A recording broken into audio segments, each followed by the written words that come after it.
Bonjour, je m'appelle Julie Artis, je suis Chief Happiness Officer et facilitatrice en bien-être au travail. J'ai lancé ce podcast dans le seul et unique but de vous aider à devenir acteur du bien-être au travail. Au travers des épisodes, je vous partage ma vision, des conseils pratiques, des expériences pour vivre le travail de façon plus positive. Je vous emmène aussi à la rencontre de personnes qui ont décidé de faire du bien-être au travail leur mission au quotidien. Elles vous partageront leurs clés pour créer un monde du travail plus humain. Enfin, Génération CHO, c'est aussi un podcast qui vous permettra de découvrir le passionnant métier qu'est celui de Chief Happiness Officer, bien loin des clichés du bonheur au travail que l'on voit souvent dans les médias.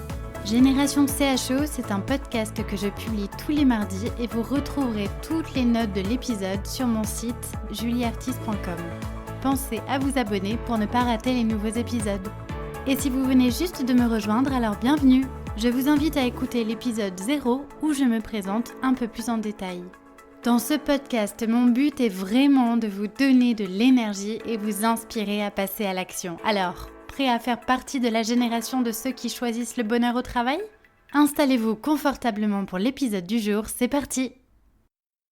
Bonjour à tous et bienvenue sur le podcast Génération CHO. Dans cet épisode, j'ai le plaisir d'accueillir Sarah Cruveillet-Tocaven. Bonjour Sarah. Bonjour. Merci d'être mon invitée sur cet épisode. Alors Sarah, vous avez longuement cheminé sur le sujet du développement personnel et professionnel et on va parler de tout ça ensemble. Actuellement, vous êtes directrice RH et expérience collaborateur chez Xelia, une société de services et logiciels informatiques, et vous avez un parcours, on va dire, plutôt atypique puisque vous êtes passé initialement d'un poste de responsable relations clientèle à un poste de responsable du parcours professionnel et bien-être au travail pour terminer enfin sur cette fonction que vous avez aujourd'hui de directrice RH et expérience collaborateur. Et donc, vous vous êtes vraiment donné comme mission de veiller à préserver un environnement bienveillant dans l'entreprise. Alors, est-ce que vous pouvez nous parler un petit peu plus de ce parcours que vous avez eu, nous raconter ce qui vous a amené à vous dédier au sujet de l'expérience collaborateur et du bien-être au travail? Avec plaisir. Alors, en quelques mots, alors ça fait quand même 30 ans que je travaille, donc quelques mots, c'est difficile.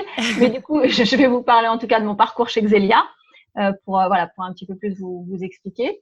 Donc moi, je suis effectivement nouvellement directeur RH et expérience collaborateur, mais ça fait 10 ans ça fera 10 ans en octobre que je travaille chez Xelia. C'était en fait ma première PME. C'était à l'époque d'ailleurs une start-up parce qu'on n'était que 15.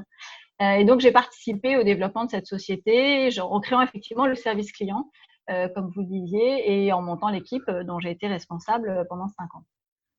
Ensuite, en fait, à la recherche de nouveaux défis, je suis devenue, comme vous le disiez, avec une fonction commerciale, la première Customer Success Manager.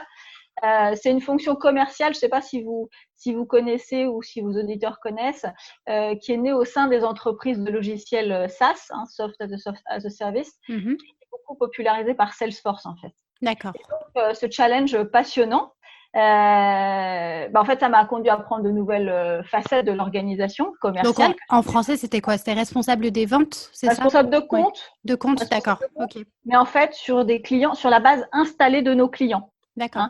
C'est ce qu'on appelle dans ce jargon, en fait, on est les éleveurs. Vous savez, il y a les chasseurs qui sont finalement les commerciaux qui vont chercher de nouveaux clients. Et puis, il y a les éleveurs, c'est-à-dire ceux qui prennent soin des clients, donc de la base installée des clients. Je ne connaissais pas ces termes. Intéressant. Voilà. Et donc, j'ai fait ça pendant 2 ans et du coup, ça a conduit à la création finalement d'une équipe complète parce que au départ, j'étais toute seule, de 7 personnes pour accompagner finalement toute notre base client. Et ensuite, en fait, j'ai voulu appliquer le concept de Customer Manager finalement aux collaborateurs de l'entreprise. C'est un peu comme ça que je suis arrivée au RH parce que j'ai quand même constaté avec notre croissance, justement la difficulté pour nous de concilier forte croissance et sentiment d'appartenance à l'organisation. Je trouvais que ça, on était un petit peu en train de le perdre. Alors, c'est ce qui m'avait moi beaucoup plu quand je suis arrivée et que nous étions 15. Et donc, finalement, j'ai obtenu la création de ce poste que j'ai occupé pendant 2 ans. Par rapport juste à cette difficulté, est-ce que c'est parce que l'entreprise croît trop vite et que du coup, on a du mal à cultiver cette culture et à rattacher finalement les nouveaux recrutements aux valeurs de l'entreprise? Exactement. En fait, comme on a fait pendant plusieurs années de la croissance à 2 chiffres, ça veut dire qu'il faut quand même recruter assez massivement. Oui. Et souvent, opérationnellement, les gens sont déjà surchargés. Donc, dès qu'il y a des nouveaux, eh ben, on veut très rapidement les mettre à l'opérationnel, en fait. Et oui. Et on prend moins le temps, justement, de leur apprendre qui on est, leur expliquer notre ADN, nos valeurs, enfin, leur expliquer vraiment qu'ils aient un petit peu le temps de s'accoutumer un peu à l'organisation et justement à apprécier qui on est, avec qui ils travaillent, voilà. Et donc ça, je trouvais qu'on était un peu en train de le perdre, alors que pour moi, ça avait été essentiel. C'est ce qui faisait que j'étais toujours là, je pense, dans l'entreprise. Et je trouvais que c'était très dommage voilà, de perdre ce côté-là. Et c'est pour ça que j'ai demandé en fait la création du poste de responsable parcours professionnel et bien-être au travail au sein du département RH. Et voilà, et j'ai occupé ce poste effectivement pendant 2 ans. Donc pendant ces 2 ans, j'ai mis en place un certain nombre de choses que j'avais un peu en tête, notamment justement un parcours d'intégration, puisque je trouvais qu'on avait justement, on faisait pas assez attention à cette intégration. Donc voilà, il y a un parcours d'intégration maintenant au moins de 2 semaines. Ensuite, il y a une newsletter interne pour partager de l'information. Puisque ça aussi, ça se perdait. Plus on était nombreux, plus l'information, c'était un peu du bouche à oreille entre quelques-uns, mais finalement, elle n'était pas diffusée assez largement. Qu'est-ce qu'on a fait? J'ai lancé aussi pas mal de cérémoniaux dans l'entreprise, avec des moments de convivialité pour se retrouver, un pot mensuel. Tous les mois, on se retrouve de manière un peu informelle, on passe du temps ensemble. J'ai l'impression que le fait de ritualiser des moments, en fait, c'est vraiment les premières pierres pour continuer à engager les personnes dans une culture commune, finalement. Exactement, parce que je pense quand même que plus on se connaît, mieux on travaille ensemble, finalement. Oui. Et donc, de partager des moments informels, je pense qu'ensuite, quand on parle travail, la relation n'est déjà plus la même, parce qu'on s'est parlé en dehors de ça, on connaît peut-être un petit peu plus l'intimité de la personne, ou enfin voilà, on crée des liens, et enfin, je veux dire, on est des êtres sociaux, on a besoin de créer des liens. Donc, je pense qu'effectivement, ça contribue, en tout cas, à cette culture d'entreprise. Et le fait de le ritualiser, je pense que c'est important.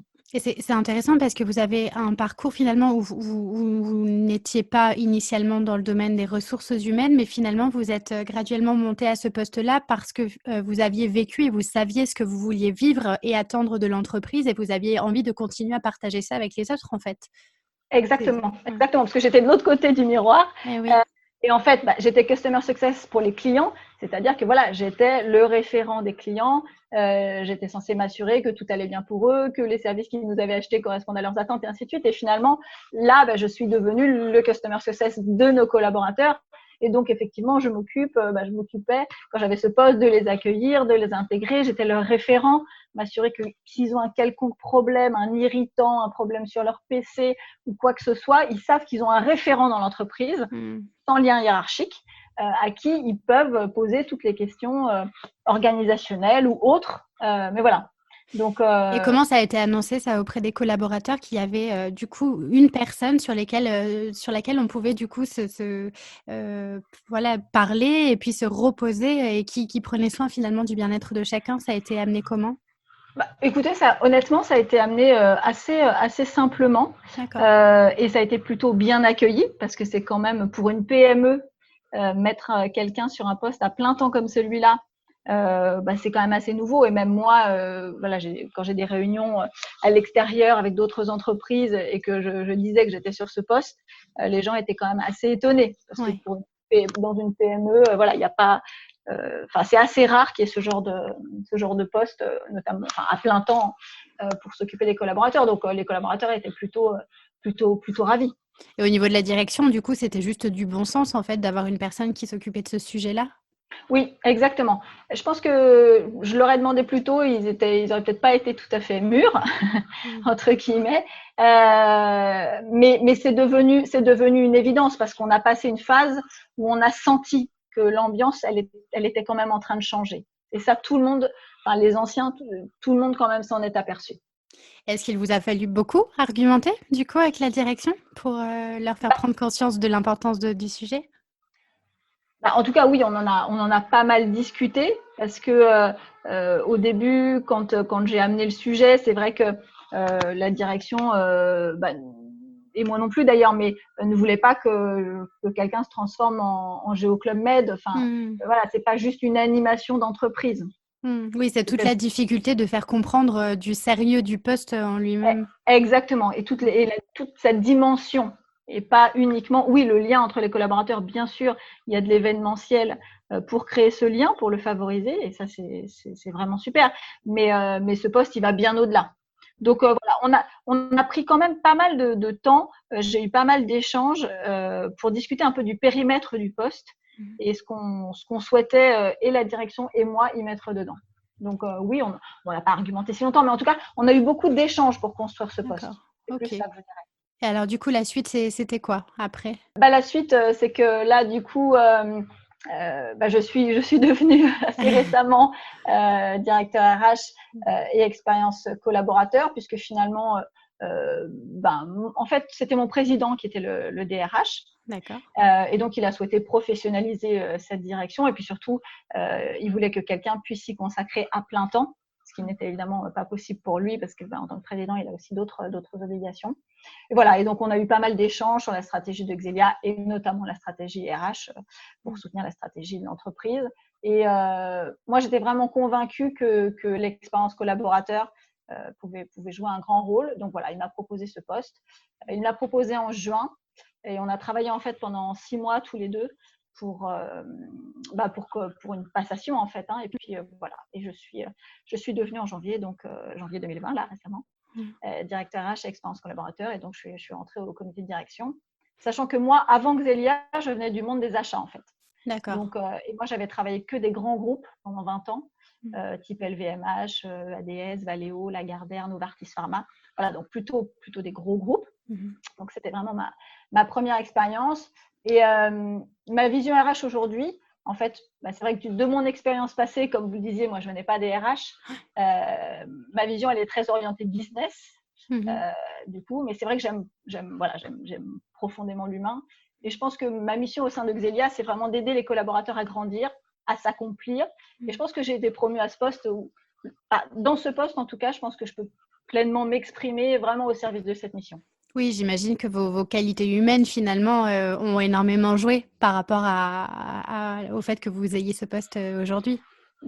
J'espère. J'imagine que oui. Alors, quelle serait pour vous la définition justement d'une bonne qualité de vie au travail?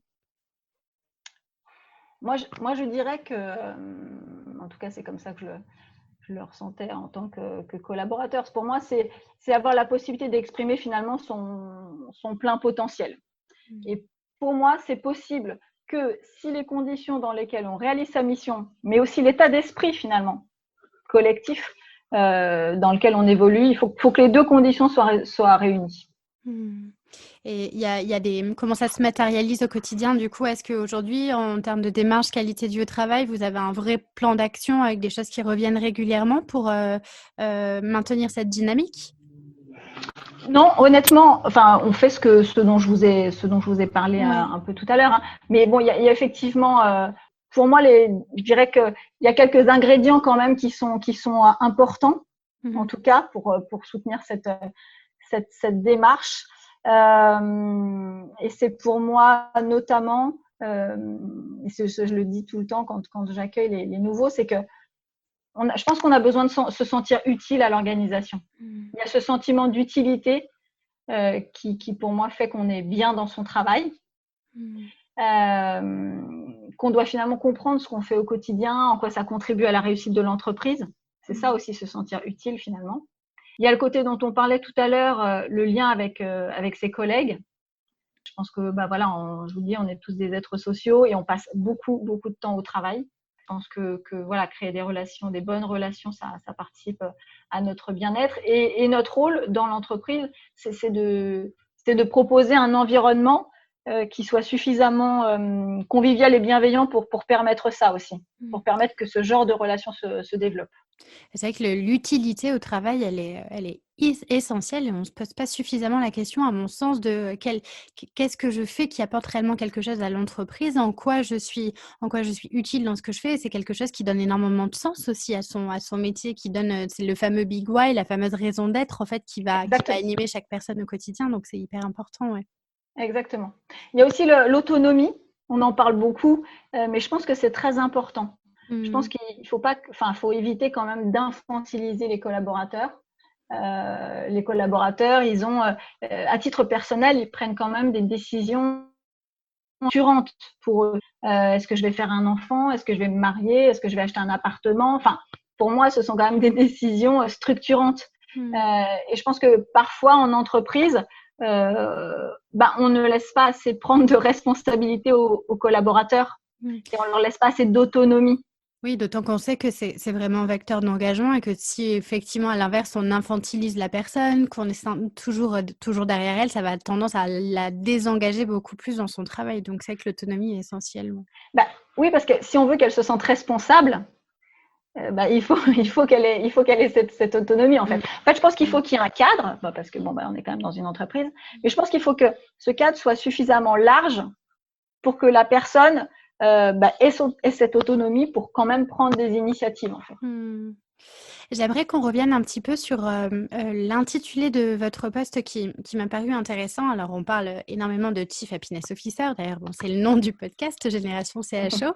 Et vous avez pris le parti d'utiliser davantage le terme responsable parcours professionnel et bien-être au travail, puis ensuite directrice de l'expérience collaborateur. Pourquoi ces choix? Alors, le CHO, je pense que vous y êtes peut-être parfois confronté. C'est un terme qui malheureusement, vient des États-Unis et qui a été pas mal galvaudé finalement. En France, c'est un titre qui est parfois, dont les gens se moquent un peu, hein, finalement, parce que le bonheur en France, le terme même de bonheur, finalement, ça met mal à l'aise les gens, je pense, certaines personnes, dans le contexte professionnel. Donc le CHO, Chief Happiness Officer, c'est quelque chose qui parfois passe mal ou est mal compris simplement. Donc c'est vrai que nous, on a choisi une autre orientation et il ne faut pas se méprendre, mais pour moi, de toute façon, il y a autant de types de CHO qu'il y a de personnes qui occupent le poste. Oui, clairement. Parce que pour moi, c'est vraiment un poste où chacun met vraiment de son cœur, de sa personnalité, de ses expériences de vie, qu'elles soient personnelles ou professionnelles. Donc, je pourrais même pas dire c'est une personne. Enfin, il faut ça parce que je pense qu'il y a vraiment. Ouais. À mon avis, il y a quelques qualités qu'il faut savoir, mais il n'y a pas de profil type. Et je pense qu'il y a autant de CHO que de personnes qui occupent le poste et d'entreprises, parce que ça dépend aussi de la dimension que l'entreprise souhaite donner à ce poste. Clairement. Il y a des gens qui sont office managers, CHO. Donc il y a vraiment, il y a des DRH qui ont pris le titre de CHO. Donc vraiment, je pense qu'il y a autant de CHO que de personnes. Est-ce que vous pensez que le bonheur a sa place dans l'entreprise? Alors, pour moi, le bonheur, je suis assez d'accord, ça relève quand même de la sphère privée. Mais pour autant, c'est pour ça que nous, on a choisi plutôt bien-être. Parce que pour le coup, je trouve que le bien-être s'applique. Il y a cette notion un peu de bonheur, de plaisir au travail. Mais elle est plus modérée. Le bonheur, pour moi, c'est vraiment quelque chose qui relève effectivement de la sphère privée. Mais là, on parle vraiment c'est du langage, hein. C'est vraiment une feuille de papier, c'est vraiment du vocabulaire. Mais en tout cas, moi, de mon point de vue, en tout cas dans le bien-être, parce que pour moi, c'est vraiment ça le terme qui nous correspond. Il y a les ingrédients dont on a parlé tout à l'heure.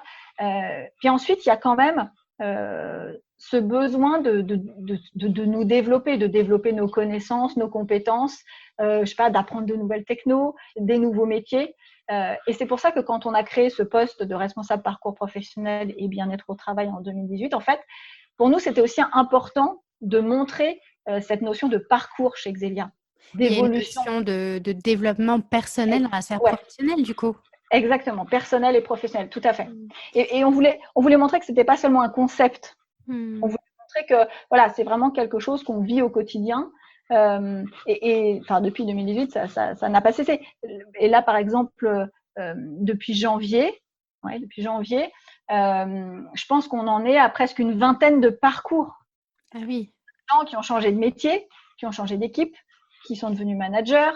Enfin, voilà. Donc, parce que Donc, c'est vraiment cette Oui, donc notion. vous poussez les personnes à évoluer personnellement et professionnellement, finalement, en interne, en restant dans la même Exact, structure. exactement. Donc, nous, on Mm. privilégie vraiment le recrutement interne Mm. quand un poste s'ouvre. Ouais. Et Donc, c'est là voilà, donc c'est pour que, ça. c'est là que le terme expérience collaborateur prend tout son sens, finalement. Exactement, Mm. exactement. Parce que l'expérience collaborateur, c'est vraiment du moment où on est recruté finalement, parce que l'expérience candidat fait aussi partie de l'expérience collaborateur, finalement jusqu'au moment où on s'en va. Mm. C'est tout ça Ouais. l'expérience collaborateur. Et c'est vrai que d'ailleurs que quand on s'en va, alors on a tendance à énormément mettre en avant toute la phase d'intégration, la phase de onboarding, mais c'est vrai qu'on le fait beaucoup moins pour les personnes qui s'en vont. Et c'est vrai que récemment, voilà, j'ai vu des initiatives de grands groupes qui, au contraire, mettent en avant aussi les personnes qui s'en vont parce que c'est aussi important de les remercier pour ce qu'elles ont donné. Et donc, il y a des packs d'au revoir par certaines entreprises qui sont mis en place et c'est une forme de respect, de considération qui est hyper importante aussi. Moi, je suis absolument convaincue de ça. Et je vais même vous dire, c'est qu'on a déjà plusieurs collaborateurs qui avaient quitté Xelia et qui sont revenus. Ouais, Pas plus ouais. tard que lundi, on a un collaborateur est revenu. Il était là en 2017-2018 et on l'a réintégré lundi. Et il a dit devant tous les autres, parce que j'intégrais 4 nouvelles personnes lundi et on était en visio, et il a dit devant les 3 autres, il a dit ben non, mais en fait je suis partie, voilà, j'ai fait une autre expérience, mais en fait j'ai voulu revenir chez Xelia parce qu'on s'y sent bien. C'est génial, c'est la meilleure des récompenses Mais finalement. Ouais. le meilleur de toutes, même des indicateurs et des KPI qu'on peut imaginer, c'est clair que pour moi ça voilà, pour moi c'est une très belle preuve. Ouais, c'est chouette. Alors du coup, vous avez intégré de nouvelles personnes dans le contexte dans lequel on est aujourd'hui. Donc je le rappelle, hein, pour ceux qui nous écoutent, on est en plein déconfinement suite à la crise du coronavirus. Et donc vous avez intégré là des personnes en visio, à distance, donc dans l'entreprise. Comment ça se passe en ce moment pour vous par rapport à tout ça? Bah, nous, ça se passe plutôt bien. Alors, nous, on est une boîte de techno, hein, donc Mm. on avait de toute façon, on était équipés déjà pour nos collaborateurs. Nous, le président a dit demain, personne ne vient. Le télétravail était déjà démocratisé? Ouais, tout à fait. Nous, on a mis une D'accord, charte du télétravail il y a 4 ans. d'accord. Donc voilà. Alors, nous, habituellement, en fait, on a le droit jusqu'à 4 jours par mois de télétravail. Donc, ça peut faire un par semaine potentiellement, Mhm. quand on veut. Mais là, du coup, bah, maintenant, on était en confinement, donc c'était tout le temps. Mais en tout cas, on était équipés, donc nous, pas de problème. Et par rapport aux intégrations, donc là, c'était hyper intéressant. Alors là, lundi, c'était mes 10e intégrations en confinement. D'accord. Donc, depuis le 17 mars, on n'a pas chômé. Ouais. Donc, les premières intégrations, je vous avoue qu'on n'en menait pas large. Ouais. C'était la phase de test, d'expérimentation. Ouais, c'était le 31 mars, je m'en souviens Ouais. très bien. C'était nos premières intégrations à distance, on n'en menait pas large, mais ça s'est très bien passé. Voilà, on a une équipe technique vraiment au top, qui ont mis en place des bureaux virtuels, ce qui fait que les gens, même sur leur propre PC personnel, bah voilà, avaient un PC virtuel sur leur PC pour D'accord. accéder à nos services. Donc ça s'est très bien passé. Et puis bah voilà, je les ai plusieurs fois par semaine. On organise des visios, on échange. On a beaucoup échangé. Et puis bon voilà, on a ouvert une cafétéria de toute façon virtuelle qui est ouverte toute la journée. Donc les gens voilà échangent, posent des blagues. Puis finalement, on a continué aussi nos rituels, c'est-à-dire que nos pots mensuels de mars, d'avril, on les a fait quand même à distance. Donc c'était Mais rigolo. j'imagine qu'ils étaient d'autant plus nécessaires pour maintenir cet engagement finalement de tous. Exactement, exactement. Parce que finalement, les gens, on se manque, quoi. Les gens disent, il me tarde de revenir à Saint-Cloud. Et C'est oui, clair. mais on a malgré tout besoin de liens. C'est ce qui a émergé d'ailleurs le plus souvent, cette notion de lien essentiel. Ouais, exactement. Mm. Exactement. Donc les gens Est-ce sont impatients. Ouais. Est-ce qu'il y a eu il y a eu des problématiques quand même à gérer qui ont été compliquées? Est-ce que vous d'ailleurs, en tant que directrice RH, j'imagine que vous êtes une des fonctions d'ailleurs de l'entreprise qui a un peu pris tout de front. Est-ce que ça a été compliqué à vivre en termes de charge mentale, charge de travail? Alors, charge de travail, oui. Moi, je pense que, enfin, c'est ce que je disais. Je ne sais pas si j'ai déjà autant travaillé presque, Ouais. tellement, Mm. tellement on a eu de sujets qui nous sont un peu tombés dessus en même temps, voilà, gérer tous les arrêts maladie avec maintien parce qu'on a des enfants, enfin toutes les choses à la fois légales qu'il a fallu mettre en place, gérer. Alors heureusement, hein, j'ai quelqu'un qui s'occupe de ça dans mon équipe, mais c'était quand même assez compliqué. Et puis moi, il me manque en ce moment quelqu'un dans mon équipe. Donc, il a fallu faire front avec une personne de moins quand même. Donc, oui, on s'est pas ennuyé. Et du coup, le retour, enfin le déconfinement, comment ça se passe? Est-ce qu'il y a un maintien du coup du télétravail? Il y a un retour à la normale? Oui, nous on maintient le télétravail parce nous on est dans des conditions techniques en fait favorables et donc on ne souhaite pas faire prendre de risques à nos collaborateurs puisqu'on a le choix et on sait très bien que leur faire prendre les transports c'est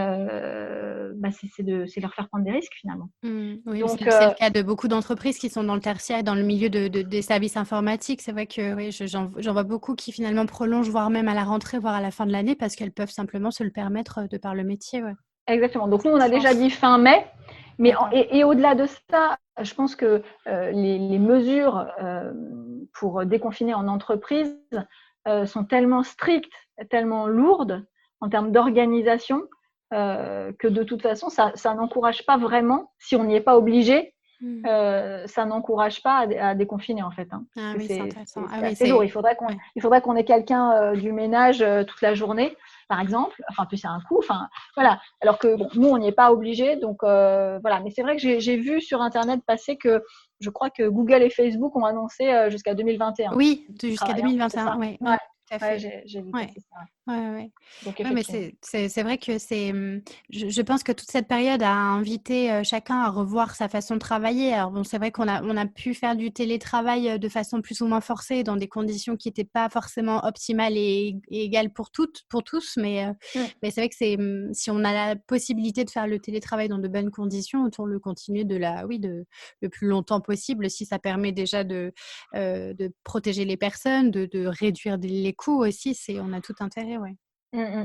Est-ce que durant toute cette période-là, il y a eu des prises de conscience particulières à l'entreprise qui, je sais pas, vous a donné envie de commencer à vous intéresser à d'autres sujets, à vous projeter sur d'autres projets là sur le reste de l'année et les années suivantes peut-être? Je pense que, enfin, ça fait un peu plus d'1 an qu'on réfléchit un peu à notre façon de travailler, parce que ça tourne depuis 1 an que je suis avec le président pour réfléchir à l'expérience collaborateur. Hein, donc c'est quand même notre sujet de prédilection en termes de réflexion. Tout tourne un peu autour de l'expérience collaborateur. Et nous, on est une société en forte croissance. Hein. On était dans les Échos là il y a quelques mois parce qu'on fait partie des 500 entreprises françaises à la plus grosse croissance. Et on l'était déjà l'année dernière parce qu'on fait de la croissance à 2 chiffres depuis 3 ou 4 ans. Donc en fait, notre réflexion, c'est un peu comment concilier finalement croissance et bien-être des collaborateurs. Parce que finalement, comment on fait en forte croissance comme la nôtre pour ne pas broyer les collaborateurs. Que ça, c'est pas toujours évident en fait à concilier. Évidemment, oui, sur le coup, on se dit oui, c'est une bonne nouvelle la croissance. Bah oui, bien sûr. Mais en même temps, il y a toute cette phase d'adaptation où ça veut dire que les gens ont potentiellement plus de travail et on est moins pour le faire, le temps qu'on ajuste les effectifs. Enfin, donc il y a quand même des phases un peu compliquées. Et puis, on a eu cette prise de conscience en 2019 où finalement, on a réalisé notre plus gros chiffre d'affaires en valeur et on a quand même vu quelques personnes à des postes de direction en surmenage. D'accord. Donc là, quand même, il y a ce paradoxe. Il y a une alerte. Mais oui, parce que très content, forte croissance, tout le monde devrait se réjouir. Ça devrait être vraiment l'énorme nouvelle. Et en fait, quand on sait ce que ça a pu causer personnellement sur des personnes, on peut pas complètement se réjouir. Enfin, moi, je peux pas. On se dit qu'il y a un dysfonctionnement malgré tout quelque part. Exactement. Donc, on avait déjà cette réflexion parce qu'on a vu des gens souffrir en 2019. Et ce confinement, en fait, comme nous, on a eu quand même un ralentissement de notre activité, hein, comme beaucoup d'entreprises, on s'est un peu mis à réfléchir en fait au monde d'après en se disant on peut pas est-ce qu'on a vraiment envie que le monde d'après, ce soit le même que le monde d'avant? Donc, le même monde où en 2019, on a fait sans le vouloir, bien sûr, souffrir des gens. Est-ce qu'on a vraiment envie de ça? Bon, et en fait, non, on n'a pas envie de ça. Et donc, on a commencé. Ça me rassure. On s'est posé des questions, voilà, sur notre façon de travailler, sur nos envies, et comment changer finalement notre organisation, comment faire face à une forte croissance, parce que c'est quand même l'objectif d'une entreprise. On va pas non plus pleurer de faire de la croissance à 2 chiffres, enfin voilà, faut pas non plus. Mais comment on réconcilie, voilà, la croissance avec le bien-être de nos collaborateurs. Et est-ce que vous avez été accompagné sur cette réflexion, du coup, peut-être par des… Non, mais mon président et moi, on lit quand même beaucoup. D'accord. Et on est tombé sur un livre de Frédéric Laloux qui s'appelle Reinventing Organizations. Le bien connu. Voilà, qui est assez connu, effectivement, certainement, de pas mal de vos auditeurs qui s'intéressent à ces sujets, où il développe une méthodologie qui s'appelle OPAL. Et donc, je rappelle pour éventuellement ceux qui ne connaissent pas, qui tournent autour de 3 piliers finalement, qui sont ce qu'il appelle l'autogouvernance. En fait, c'est finalement permettre aux collaborateurs de développer justement leur autonomie et leur responsabilisation. C'est ce dont je parlais un peu en… C'est une sorte d'autogestion des équipes. Exactement. Voilà, c'est autour d'équipes autonomes. Exactement, tout à fait. Et en fait, le pouvoir est complètement redistribué à tous les collaborateurs. Donc, potentiellement, le management peut disparaître. Donc, voilà, disparition progressive, en tout cas, de la hiérarchie traditionnelle, on va dire. Oui. Parce que finalement, dans ces organisations, il y a des hiérarchies naturelles qui se créent. Oui, on oublie en fait la hiérarchie pyramidale basique qu'on connaît historiquement dans les entreprises. Oui, exactement. Le deuxième pilier dont il parle, lui, c'est… wholeness, donc c'est la plénitude, parce qu'il appelle la plénitude, alors ce qui correspond plus au bien-être finalement chez nous, qui est déjà un sujet qu'on a pris en charge il y a déjà longtemps, mais qu'il faut encore développer, parce que ce qu'on s'est dit, c'est que on a vraiment envie que les gens puissent se sentir eux-mêmes. En fait, on a envie que les gens puissent enlever le masque. Et oui. Je pense qu'on porte un peu tous professionnellement. Oui, c'est souvent ça qui fait défaut, effectivement, qui est un frein à notre épanouissement de façon générale. Exactement. Et voilà. Et le troisième pilier, c'est ce qu'il appelle, lui, la raison d'être évolutive. Donc, c'est plutôt, comment on dit, de considérer que l'organisation est comme un être vivant. Et du coup, plutôt que de figer des choses, je ne sais pas, faire de la stratégie sur les 3 prochaines années, alors que, je veux dire, la crise du Covid, personne ne l'a anticipé, je pense, dans sa stratégie d'il y a 2 ans. Voilà, donc plutôt être dans une démarche plutôt agile, plutôt à être à l'écoute de notre environnement, l'écoute de notre marché, et puis constamment un peu ajuster, nous y adapter, plutôt que faire des choses très figées, très normées, voilà. Donc, voilà nos réflexions actuelles. Et donc, on essaie de lancer des pilotes actuellement. D'accord. Donc vous avez eu envie de passer le pas, de franchir un peu ce stade-là et de tendre vers ce modèle d'organisation, du coup. Exactement. Super. On pense qu'elle pourrait tout à fait nous correspondre. Parce qu'on avait déjà pris ce chemin, de toute façon, du bien-être des collaborateurs qui est vraiment une préoccupation pour nous. Je pense qu'on est des bons candidats. Et comment ça se passe, du coup, cette phase de pilotage ? Alors, c'est vraiment tout nouveau. On commence des petites réunions. Voilà, je vous dis, ça date de la semaine dernière, de la semaine d'avant. Le président en a parlé dans notre dernière réunion avec tous les collaborateurs qui ont participé en visio le 21 avril. Donc, ça, c'était la première fois qu'on en entendait parler. Donc, c'est très, très récent. C'est un petit peu compliqué parce qu'en plus, on est à distance. Oui. Donc, voilà. Et de toute façon, on ne peut pas, ce qui est très important, je pense, c'est de toute façon ne pas déconstruire l'ancien monde sans avoir reconstruit une partie du nouveau monde. Il faut quand même qu'on donne les règles aux gens. Maintenant, comment on prend des décisions. Maintenant, comment on fait s'il y a un conflit. Maintenant, si ton chef, tu n'as plus de chef, qu'est-ce que tu prendrais comme décision? Oui, c'est ça. C'est qu'une transformation des hiérarchies. Et quand on parle de hiérarchie, de changer un petit peu les hiérarchies, ça ne veut pas dire ne plus donner de cadre. Et ça, c'est hyper important. Exactement. Il faut absolument un cadre, des structures et des règles. Les gens sont autonomes autour de ces règles, parce que l'entreprise, elle a quand même, elle, des objectifs auxquelles on doit répondre. Mais si vous voulez, ça permet au lieu de, enfin, je trouve que quand on a été un peu construits tous, je trouve, sur un modèle assez individuel. Je veux dire, pendant nos études, les profs donnent les notes, le meilleur, le moins bon. Ensuite, pour rentrer dans certaines écoles post-bac, c'est encore les meilleurs, donc on se bat les uns contre les autres. Dans le milieu de l'entreprise, finalement, pour évoluer, il y a un peu aussi cet esprit de compétition.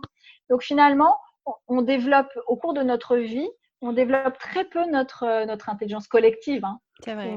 On développe surtout l'individuel.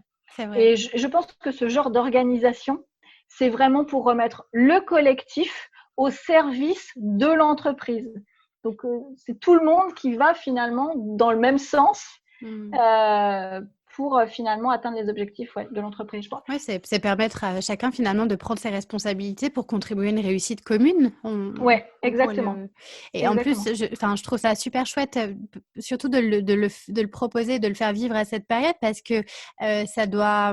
Je ne sais pas si c'est comme ça que vous le vivez, mais est-ce que ça rajoute pas aussi une espèce de dynamique interne où chacun va aussi devoir se challenger d'une certaine façon? Eh bien, comme c'est encore très nouveau, Oui. tout le monde ne s'y met pas, on ne sollicite pas encore tout le monde, on va faire des pilotes. Donc, je pense que pour l'instant, depuis que le président en a parlé, je pense qu'il y a des gens un peu plus tôt qui s'inquiètent finalement parce que nous, on a beaucoup lu, enfin voilà, on se documente beaucoup, on échange avec d'autres organisations même qui ont déjà mis ce mode Opale en place. Et le changement peut faire peur aussi. Exact, mais bien sûr. Ouais. Donc, notre rôle, c'est vraiment d'accompagner les gens, c'est vraiment de leur expliquer aussi le pourquoi on a envie de faire ça. Mais bien sûr, pourquoi ? Parce que c'est pour eux quand même. Oui. Donc, bien expliquer que le pourquoi qu'on ne veut pas renouveler 2019 avec grosse croissance et puis écrabouiller des gens au passage. Enfin, ça, c'est tellement pas nous. On ne veut pas que ça se reproduise, donc on essaie juste de trouver des solutions. Puis j'imagine qu'en termes de recrutement aussi, enfin, le côté, je dirais plus marque employeur, ça doit être attractif aussi peut-être pour des jeunes talents de se dire qu'on va travailler dans ce genre d'organisation. Ça, il faudra que vous m'interviewez l'année prochaine. Pour avoir un feedback. Pour l'instant, je ne peux pas trop vous dire, vu que je communique pas du tout encore dessus, vu que j'ai encore rien à proposer vraiment de concret. Donc là, vous êtes un peu dans les premiers. Je reviendrai faire un point dans un an, du coup. Oui, voilà, volontiers. Sarah, j'aimerais qu'on s'attarde un petit peu sur la partie plus développement personnel, qui a aussi une place particulière dans votre vie. Vous êtes notamment l'auteur de 4 ouvrages sur le sujet. Et vous partez vraiment du principe que le développement de chacun participe au développement collectif, mais que c'est avant tout essentiel de se connaître soi. Est-ce que vous pouvez nous parler de tout ça et peut-être notamment du dernier livre que vous avez publié ? Oui, volontiers. C'est un peu ce que je vous disais tout à l'heure. Je pense que c'est pour ça que je vous disais qu'il y a autant de CHO que de postes que de CHO, parce que ça dépend vraiment de ce qu'on vit aussi personnellement, professionnellement, enfin voilà, du stade d'évolution un peu où on se trouve. Mais moi, c'est vrai que ça fait plusieurs années que je m'intéresse au développement de l'humain de manière générale et à mon propre développement personnel. Effectivement, pour moi, c'est nécessaire pour se transformer et renforcer le collectif dans lequel on évolue finalement tous les jours. Pour moi, c'est important de se développer personnellement. Et je pense Vous pensez que les gens ne se connaissent pas suffisamment eux-mêmes ? Non, je pense que je ne sais pas si les gens prennent le temps. Oui.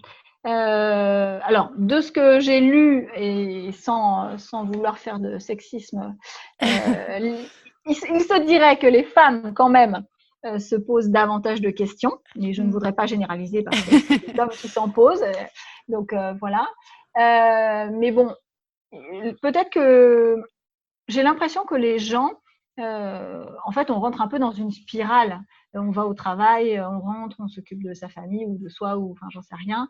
Et on retourne au boulot. Enfin, le côté métro, le côté finalement, métro, boulot, dodo, dont on a beaucoup entendu parler. Et c'est vrai que on a un peu, je pense, si on fait pas attention, je pense qu'on peut vite se laisser entraîner là-dedans. Je pense, et puis voilà, et puis on se met devant la télé, et puis ça repart, et puis ça repart le lendemain, quoi. Est-ce que la connaissance de soi, du coup, est une condition sine qua non pour être bien dans son travail ? Est-ce que c'est une condition sine qua non ?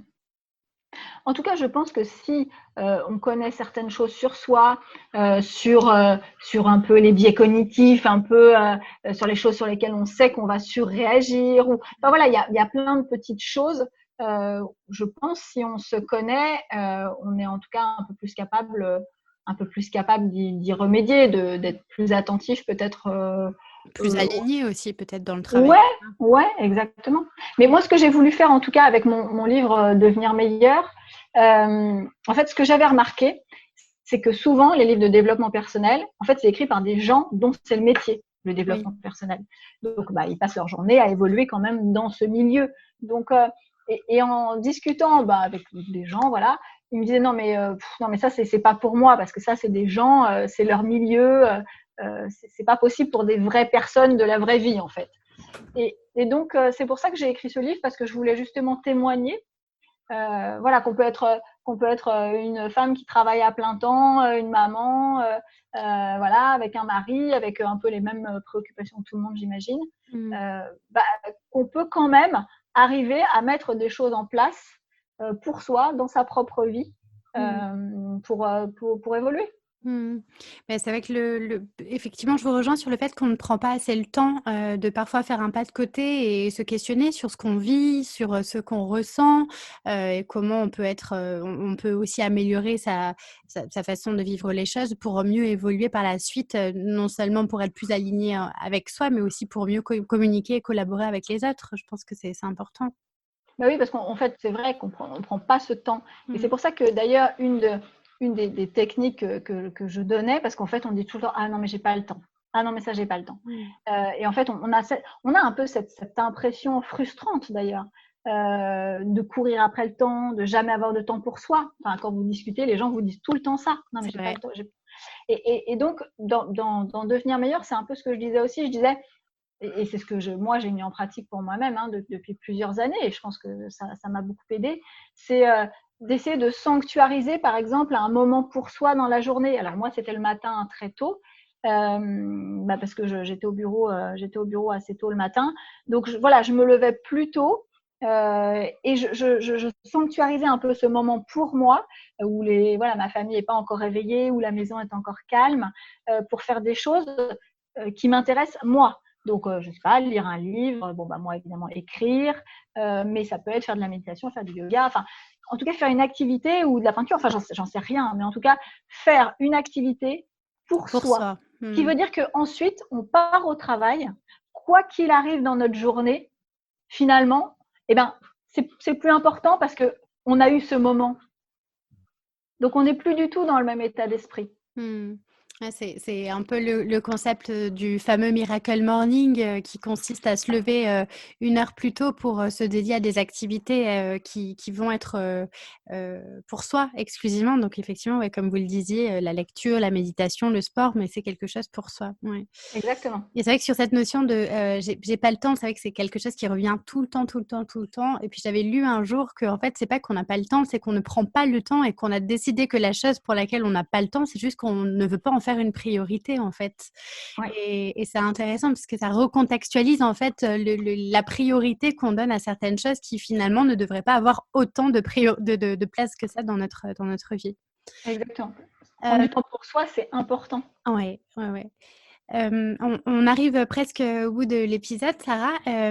Est-ce que, voilà, si vous faites un peu un bilan là de tout ce que vous avez vécu à travers votre parcours sur ce sujet du bien-être au travail, quelle serait votre plus grande fierté? Votre plus grand succès, en tout cas?